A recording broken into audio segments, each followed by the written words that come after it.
বুঝলি বন্ধু, দুদিন এত ধেড়িয়ে ধাপুড়ি জল যে হইলো বন্ধু, মানে এত জল হয়ে যায় তো ভালো মানে খিচুড়ি বানাই করে। তো ঘটনাটা এখানে ঘটে গেছে, তো গিয়েছি বাজারে সব কিছু পেয়ে গিয়েছি, বর বুটিটা পায় নাই। যেটা বলে লাফা লাফা, ওই লাফাই লাফাই বেড়াই, ঠিক আছে, তোমরা বুঝবে না তার মানে লাফা নাকি, লাফা জিনিসটা।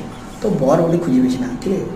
তো খুঁজে পেয়েছি না সে, ঠিক আছে, আমি ঘরে এসে সে বললো মাকে যে বর বলি খুঁজে পেলো না। তারপর আমি দেখি ইনস্টাগ্রাম রিলটো, কি বলবো, বলার কিছু নাই। আর এই আমাদের দিদি মানে যা পায় শুধু জামা প্যান্টটা ছাড়া সব কিছু পরে দেয়। বলার কিছু নাই, মানে যা পাবে তোমাকে তো পেলে তোমাকেও পড়ে দেবো সঙ্গে, তুমি বুঝতেই পারবে না যে কি পড়লি যে, ঠিক আছে, কি বলবে গেলে মানে কিছু বলার নাই গেলে। তোমরা কিছু বললে তো বলো, তো যেটা কমেন্টে বলে দিল, আর কি বলবো, তোমরা তো শুনবে না আমার কথা।